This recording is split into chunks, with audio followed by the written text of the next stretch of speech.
Muito boa noite!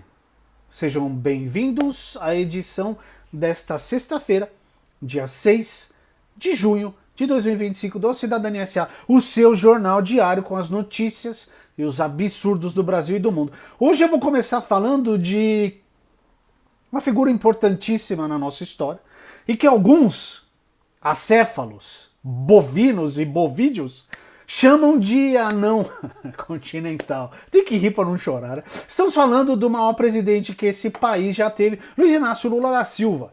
Lula é o segundo líder brasileiro na história homenageado pela Academia Francesa.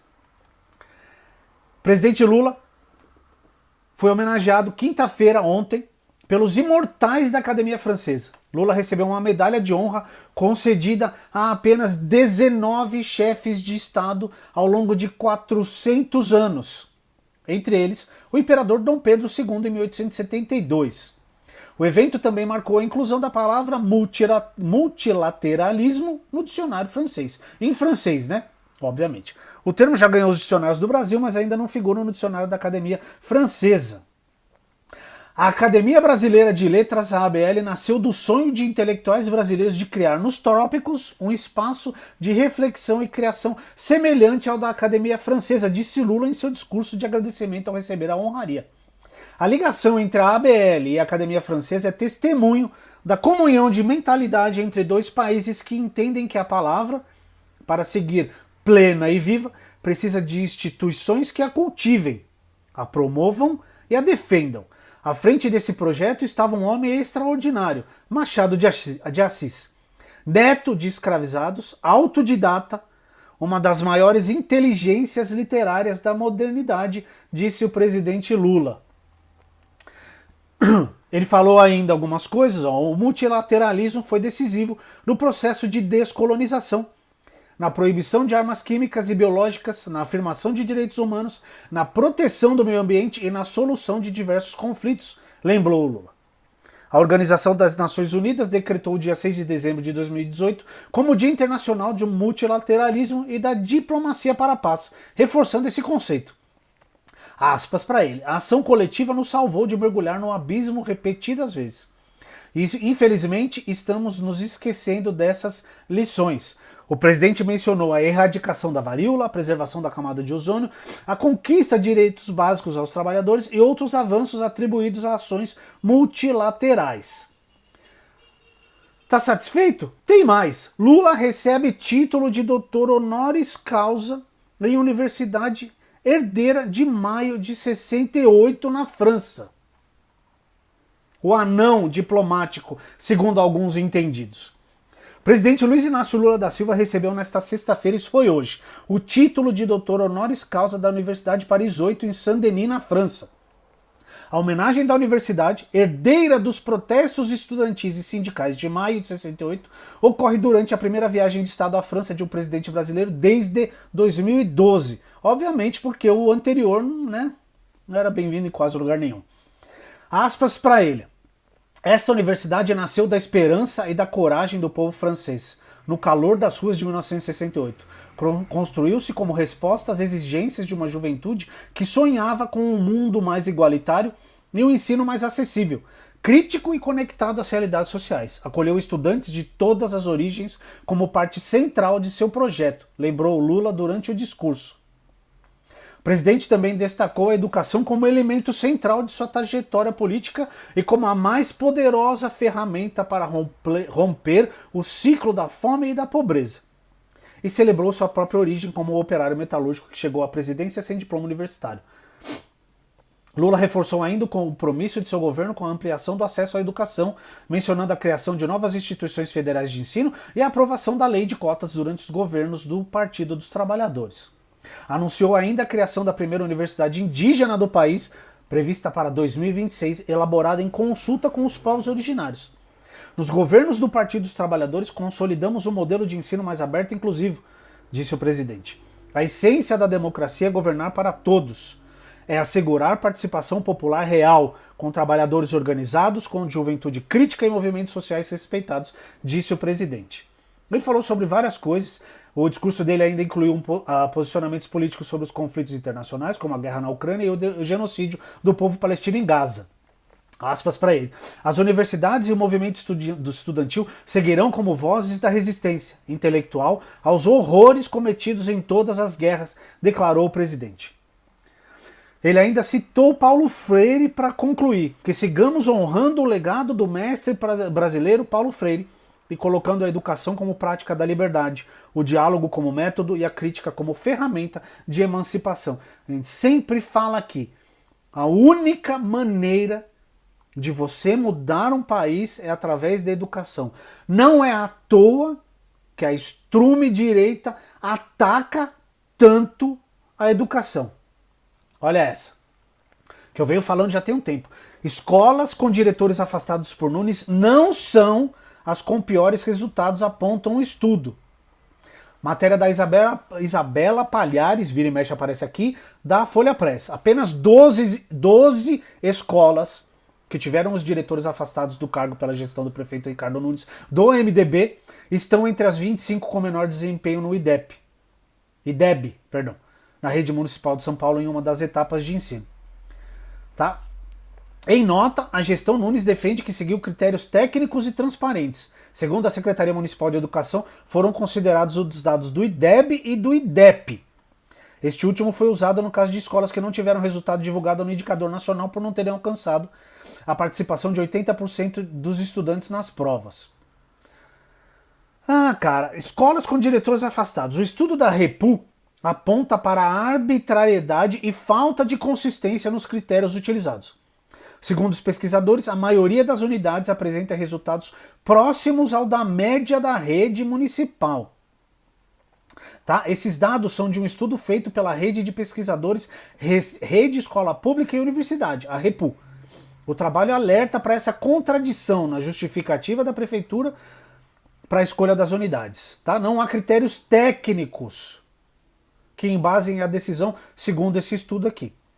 A média do município de São Paulo no IDEB 2023 foi de 5,6 para os anos iniciais do ensino fundamental, que é do primeiro ao quinto ano, abaixo da meta de 6,2 estabelecida pelo Ministério da Educação. Nos anos finais, do sexto ao nono ano, o indicador foi de 4,8, também abaixo da meta de 6. Ou seja, o município está uma porcaria no geral. Tá? Os pesquisadores avaliaram ainda que a maioria das escolas selecionadas está menos distante de alcançar suas metas individuais do que a rede municipal na média. Tá bom? Há, por exemplo, 4 unidades em que a diferença da nota para a meta é de menos de 0,5 ponto, ou seja, meio ponto, mais perto de alcançar o resultado esperado do que a rede de ensino paulistana. A rede municipal de São Paulo teve uma piora no indicador e a grande maioria das escolas não alcançou as metas previstas. Ao analisar os dados, identificamos que as escolas selecionadas para intervenção não têm uma realidade diferente das demais. Inclusive, elas não têm um desempenho pior do que a média, diz Leonardo Kroschik, um dos responsáveis pela pesquisa. Em 2023, apenas 13,6% das escolas municipais alcançaram a meta estabelecida para os anos iniciais do ensino fundamental. Nos anos finais, só 3,3% atingiram a meta. Tá? Matéria está aqui na descrição do vídeo. Isso mostra o quê? Que eles sucateiam o serviço para ter uma desculpa para entregar para a iniciativa privada. Quando, na verdade, o município, o Estado, tem que cuidar da educação. Tem que dar educação de qualidade para as crianças de cada município, de cada estado. Eles não fazem isso.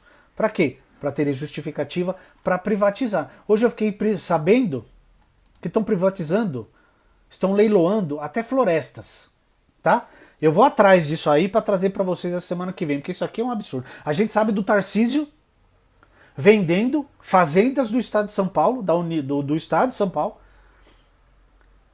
para amiguinhos, como eu trouxe aqui quando ele vendeu para a empresa do SCAF lá. Procura aí que tem nos históricos de vídeos, tá? A notícia engraçadinha, trama golpista. Moraes nega pedido de Bolsonaro para suspender processo no STF. O ministro Alexandre de Moraes rejeitou hoje um pedido da defesa do ex-presidente Jair Bolsonaro para interromper a tramitação da ação penal que apura uma trama golpista em 22 para manter o político no poder mesmo após a derrota nas eleições.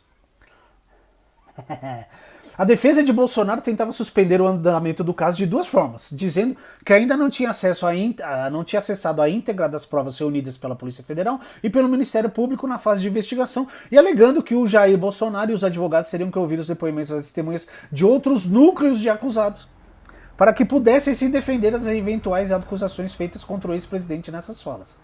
Moraes rejeitou os dois argumentos. Segundo o ministro, o relator no caso, a íntegra das provas já está disponível nos autos do processo há um tempão. E o material novo juntado ao processo, incluindo provas reunidas pela própria defesa de Bolsonaro, em nada alterou os fatos imputados na acusação. Ele também rejeitou a tese de que Bolsonaro teria direito a ouvir as falas de outras testemunhas listadas por outros réus e acusados antes de ser ouvido. De acordo com ele, se a defesa do ex-presidente pretendia fazer perguntas a essas pessoas, deveria ter incluído esses nomes na própria lista de testemunhas.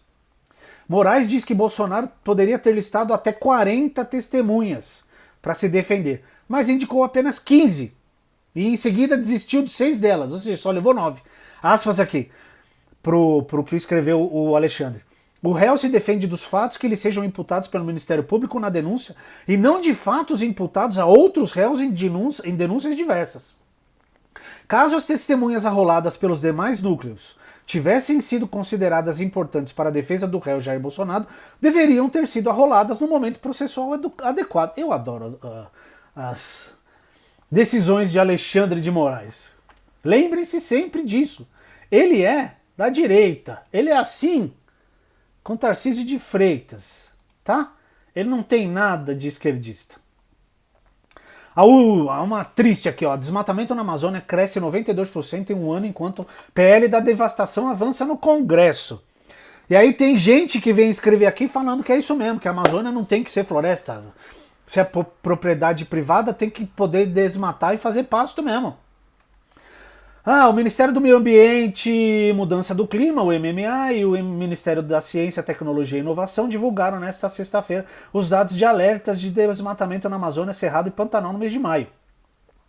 Segundo os dados do sistema DETER, do Instituto Nacional de Pesquisas Espaciais, houve um aumento de 92% no desmatamento da Amazônia entre maio de 24 a maio de 25. A área desmatada passou de 500 km² para 960 km² nesse período. No Cerrado e no Pantanal houve queda nos dados de desmatamento. Esta é uma situação que tem diretamente a ver com a mudança climática, destacou o ministro interino do Meio Ambiente, João Paulo Capobianco. O aumento é atribuído, sobretudo, ao agravamento dos períodos de seca no bioma amazônico, como explica o diretor do Ministério de Ciência, Tecnologia e Inovação, Oswaldo Leão. Aspas para ele. Neste século, a Amazônia teve 5 secas. 2005, 2010, 2015, 16, 23 e 24. Ó, a frequência.